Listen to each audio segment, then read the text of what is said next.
नमस्कार, तुम्हा सर्वांचं पुन्हा एकदा माझ्या आजच्या एका नवीन व्हिडिओमध्ये मी शीतल खूप खूप खूप मनापासून स्वागत करते. तर आजच्या या व्हिडिओमध्ये आज आपण पाहणार आहोत की तुम्ही जर कुठलाही जॉब करत नसाल किंवा तुम्ही जर घरीच असाल, एक हाऊसवाईफ असाल, तरी देखील तुम्ही अगदी छोट्या छोट्या गोष्टींनी तुम्ही सेविंग जी आहे ती कशी करू शकता. कारण प्रत्येकीला वाटतं की हां, तुम्ही जॉब करा किंवा नाही करा, किंवा तुम्ही काहीच जरी करत नसाल तरी देखील प्रत्येकीला वाटतं की हां, मी थोडंफार का होईना सेविंग केलंच पाहिजे. त्यामुळे आजचा हा व्हिडिओ तुमच्यासाठी खूपच जास्त महत्त्वाचा असणार आहे. जर तुम्ही हाऊसवाईफ असाल आणि तुम्हाला जर वाटत असेल की थोडंसं सेविंग करायचं आहे, तर त्या दृष्टीने हा जो व्हिडिओ आहे तो खूपच जास्त इम्पॉर्टंट असा होणार आहे. त्यामुळे आजचा व्हिडिओ शेवटपर्यंत नक्की पहा. या व्हिडिओचा उपयोग तुम्हाला पुढे जाऊन नक्कीच होईल. आणि यासोबतच इथं मी तुम्हाला सांगणार आहे की मी स्वतः सेविंगने 50,000 रुपये कसे साठवले आणि योग्य तो वेळी योग्य ते डिसिजन घेऊन त्याच 50,000 रुपयांचं मी 80,000 ते 90,000 रुपये मी कसे केले, तर हेच मी आजच्या या व्हिडिओमध्ये तुम्हाला सांगणार आहे. त्यामुळे व्हिडिओ खूपच जास्त इंटरेस्टिंग होणार आहे. त्यामुळे व्हिडिओला आत्तापासूनच लाईक करा आणि चला तर मग वळूयात आजच्या आपल्या या व्हिडिओकडे. पहिल्यांदा बघा, तुम्ही कमवत असा किंवा नसा, तुम्ही जरी घरी असला तरी देखील तुमच्याकडं सगळ्यात महत्त्वाची म्हणजे छोटीशी एखादी कुठलीही तुम्ही पिगी बँक जी आहे ती नक्की ठेवा. आपण म्हणतो की हां, ही काही कुठली मोठी गोष्ट आहे, पण छोट्याच गोष्टीतून पहिल्यांदा सेविंग करायला शिका. कारण मी देखील सुरुवातीला असंच केलं होतं आणि मी सांगते की मी कुठल्या कुठल्या मार्गाने सेविंग जी आहे ती केली. तर सगळ्यात पहिल्यांदा तर तुम्ही कुठलीही एखादी छोटीशी पिगी बँक जी आहे ठेवा. मी आता सध्या देखील माझ्याकडे आहे ती मी अशा पद्धतीची एक पिगी बँक जी आहे ती वापरते आणि यामध्ये मी शक्य तितक्या होईल तेवढ्या नोटा यामध्ये टाकण्याचा प्रयत्न करते. शक्य तितकी 100 असू दे, 200 असू दे, 500 असू दे, शक्य तितक्या नोटा मी यामध्ये टाकण्याचा प्रयत्न करते. त्यामुळे तुम्ही देखील शक्य तितकं बघा, अशा छोट्या छोट्या गोष्टींमध्ये सेविंग करा. मागच्या वेळी मी जेव्हा माझी पिगी बँक फोडली होती, त्याचा देखील एक शॉर्ट व्हिडिओ मी अपलोड केला होता बघा. मला वाटतं त्यामध्ये मला जवळपास एक 20,000च्या आसपास पैसे मिळाले होते आणि ती काही जास्त म्हणजे दिवसांची नव्हती, अगदी कमीच दिवसांची सेविंग ती होती. तरी देखील तुम्ही या एवढ्या छोट्याशा गोष्टी, तुम्हाला आता ही छोटी गोष्ट वाटत असेल तरी देखील आपले यामध्ये देखील खूप छान असे पैसे साठतात. त्यामुळे नक्की तुम्ही ही अशी पिगी बँक जी आहे ती नक्कीच वापरण्याचा प्रयत्न करा. त्याचा देखील तुम्हाला खूप जास्त फायदा होईल. आता त्यानंतर दुसरी गोष्ट ती म्हणजे मी काय करते की मी बघा, महिन्याला 1,000 रुपयाची किंवा 2,000 रुपयाची किंवा 3,000 रुपयाची तुम्हाला जितकी जमेल तितकी भिशी करण्याचा प्रयत्न करा. मी तर करतेच, पण तुम्ही देखील करा. त्यामुळे त्यावरती काय होतं की एक छान असं व्याज आपल्याला मिळतं आणि एकत्र एक रक्कम, जर मी महिन्याला, आता मी मागच्या वेळी केली होती की 1,000 रुपयाची भिशी केली होती आणि एक 12 महिने आपल्याला ती भिशी, 12 महिने ती भिशी आपल्याला भरायची असते. 12 महिन्यांचे 12,000 रुपये होतात. प्लस त्यांचं व्याजचं आहे, ते व्याज जे आहे ते मला बघा 1,000 प्लस 400, 1,400 रुपये त्यावरती मला व्याज मिळालं होतं. पण कमी जरी असले तरी देखील मला एकूण एक बघा 13,400 रुपये मिळाले होते. आणि तेव्हा तेवढी रक्कम जी आहे ती एकदम आपल्याकडे एवढे जास्त पैसे जे आहेत ते साठत नाही. त्यामुळे हा देखील भिशीचा एक ऑप्शन आहे, तो खरंच खूप छान एक ऑप्शन आहे. तुम्ही देखील नक्की भिशी जी आहे ती करू शकता. आणि एकदम जर आपल्याला एखादी कुठली जर गोष्ट घ्यायची असेल तर एवढे जास्त आपल्याकडे पैसे नसतात. बऱ्याचदा आपण ती लोनवरती हप्त्याने वगैरे घेतो. पण अशा वेळी तुम्ही जर अशी भिशी वगैरे केली तर देखील खूप छान अशी इन्व्हेस्टमेंट होईल. मी तर तिसरं ऑप्शन मी तुम्हाला सांगते की बघा, पोस्टात RD वगैरे अशा बऱ्याचशा स्कीम ज्या आहेत त्यामध्ये त्याचा देखील तुम्ही लाभ जो आहे तो घेऊ शकता. महिन्याला तिथं देखील तुम्ही इन्व्हेस्टमेंट करू शकता. महिन्याला तुम्ही तिथं 1,000 किंवा 3,000 स्टार्टिंग, कमीत कमी रेंज जी आहे ती RDची मला वाटते 1,000-3,000च्या आसपास आहे. माझे सध्या आता तिथं 1,000ची RD जी आहे ती सुरू आहे. आणि कसं असतं की तुम्ही तिथं एकतर 3 वर्ष भरू शकता किंवा 5 वर्ष भरू शकता. तर मी तिथं 5 वर्षाची RD जी आहे ती केलेली आहे. आणि जर 12 महिन्यांचं तुम्ही 1,000च्या हिशोबानं पकडलं तर 60,000 रुपये आपलं 5 वर्षाचे होतात. 60,000 होतात प्लस आपल्याला त्यावरती व्याज जे आहे ते 10,000 रुपये मिळतं. आणि एकूण एकदम आपल्याकडे एक 70,000 रुपये इतकी रक्कम आपल्याकडे येते. आणि ती खरंच खूपच एक मोठी रक्कम आहे असं मला वाटतं. जर तेच तुम्ही घरी साठवण्याचा किंवा असं म्हटला तर एवढं आपल्याला साठत नाहीत आपल्याकडे, एवढं सेविंग आपल्याकडे किंवा आपल्या घरी होत नाही. त्यामुळे नक्कीच अशा RD वगैरेमध्ये देखील गुंतवणूक करण्याचा प्रयत्न करा. खूप छान अशा स्कीम आहेत त्या देखील.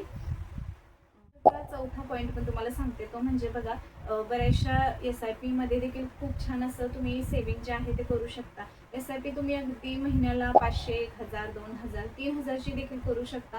आणि जसं मार्केट वाढेल तसं देखील त्याची प्राइस जी आहे ती वाढत असते आणि त्यामुळे कुठं ना कुठं आपला तिथं प्रॉफिटचा आहे तो होतो.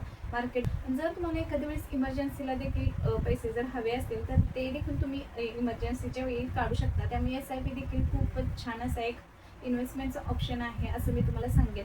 आणि या ठिकाणी देखील तुम्ही तुमच्या पैशांची बचत जी आहे ती करू शकता.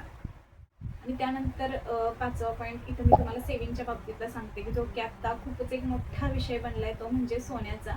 तुम्ही याच सोन्यामध्ये जर मंथली जर तुम्ही सेविंग जर केलं थोडंसं, म्हणजे महिन्याला एक तुम्ही कमीत कमी मला वाटते सुवर्णभिषी वगैरे योजना देखील असतात, त्यामध्ये देखील तुम्ही थोडीशी इन्व्हेस्टमेंट जी आहे ती करू शकता. मंथली तुम्ही 3000 जे आहेत ते भिशीसाठी देऊ शकता. जर तुम्ही त्यामध्ये 10 हप्ते भरले म्हणजे त्यामध्ये तुमचे 30,000 रुपये होतात. मग 30,000मध्ये त्याचं कसं असतं की आज जर तुम्ही 3,000 रुपये भरले तर मग आजचा रेट किती आहे, तर त्या रेटनं तुमचं तिथं सोनं जे आहे ते बुक होत असतं. मग ते किती पण असू दे, ग्रॅममध्ये असू दे, मिलीग्रॅममध्ये असू दे, ते सोनं जे आहे ते तुमचं तुमच्या नावावरती बुक होतं.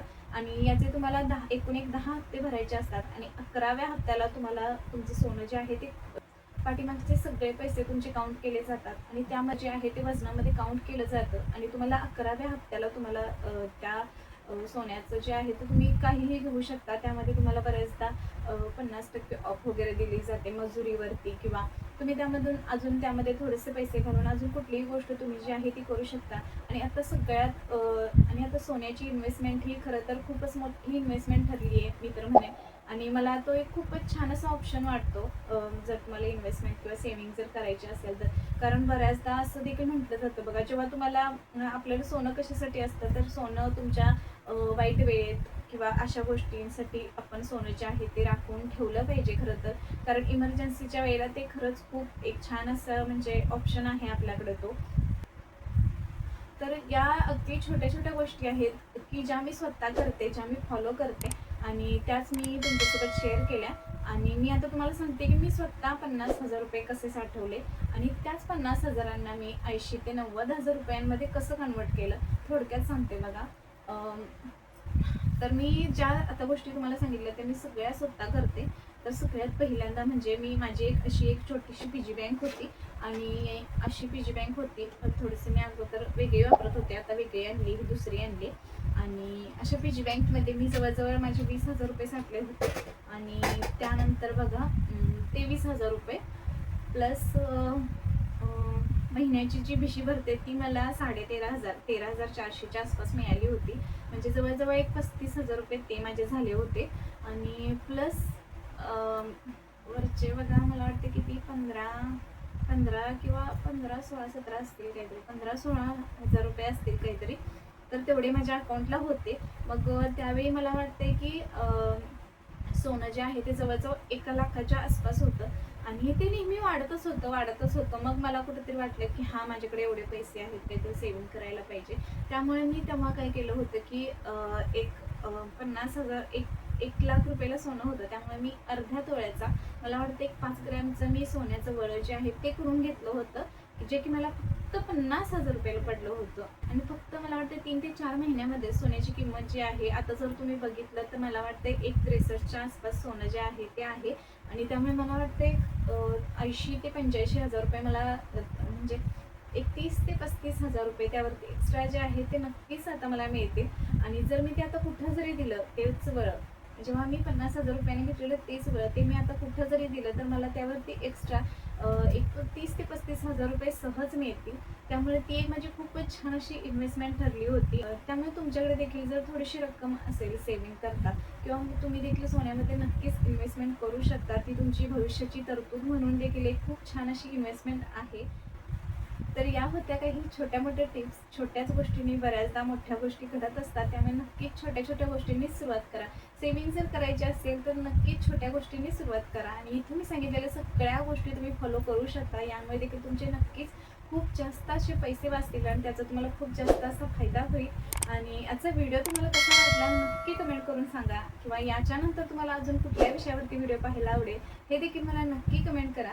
आणि व्हिडिओ आवडला असेल तर प्लीज व्हिडिओला लाईक आणि चॅनल सबस्क्राईब करायला विसरू नका. भेटूया परत अशाच एका छानशा नवीन व्हिडिओ सोबत. तोपर्यंत धन्यवाद.